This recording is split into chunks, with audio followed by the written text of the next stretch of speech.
Қауіпті қамқорлық. Апам мені бәрінен артық жақсы көреді. Оны қайдан білдің? Мен дегенде шығарға жаны бөлек. Мектепке көлікпен өзі апарып өзі алып қайтатын. Жұмысы қанша жерден қарбалас болса да кешке мені алып кетуге уақыт табатын.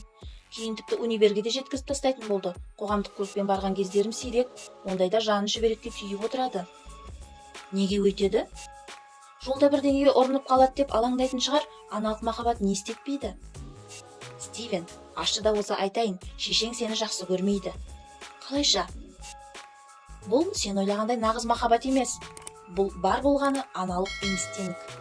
Мұндай инстинкт жануарда да бар. Хайуан да төрінің амандығын ойлайды. Қажет болса баласы үшін басын қатерге тігеді. Лағын аманданып қалу үшін өзін тосып, жолбарыстың аузына жем болған елікті деректі фильмдерден талай көрген боларсың. Бірақ соны махаббат дей алмаймыз. Сонда қалай? Адам меңіреу жаратылысы емес. Ол рухани болмыс иесі. Оңы мен солын тегіс танып, өмірдің ащы мен тұщысын өз тәжірибесімен түйсініп, сүрініп, қайта тұрып, қателігінен сабақ алып, сол арқылы үздіксіз жетіліп отыратын болмыс иесі. Нағыз аналық махаббат баланың аман саулығын ойлаумен өлшенбейді. Ата-ана баланың рухани пісіп жетілуіне де жауапты. Сондықтан баласын шын жақсы көретін ата-ана оны өмірдің сыны мен тезіне аямай салады. Керек болса, проблеманы қолдан тудырып береді.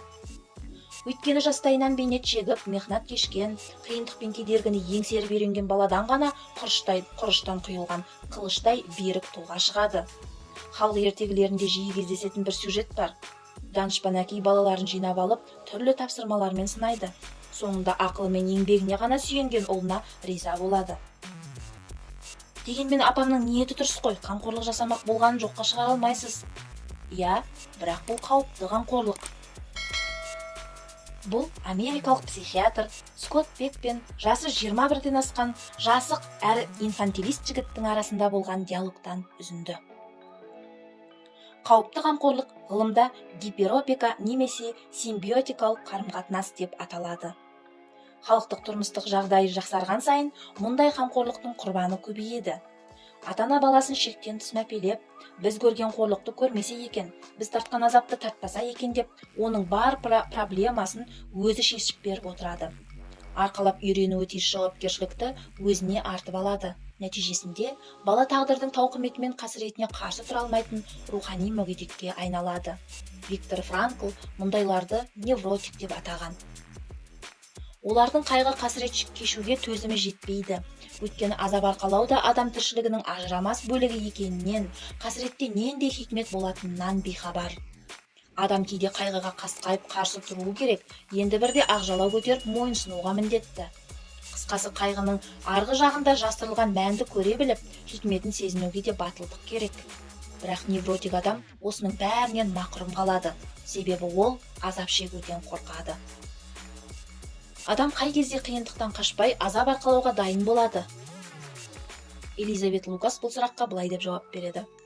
Адам арқалаған азабынан мән көргенде ғана қайғысын қабылдауға дайын болады. Мәселен, науқас адам ота жасатудан қашпайды, себебі онда мән бар. Ота оның өмірін сақтап қалуы мүмкін екенін біліп тұр.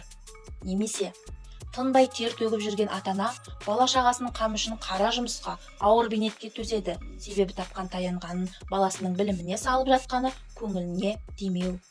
Сондықтан адамды өмірге құштар қылатын, іс-әрекетке ынталандыратын басты мотив ол мән.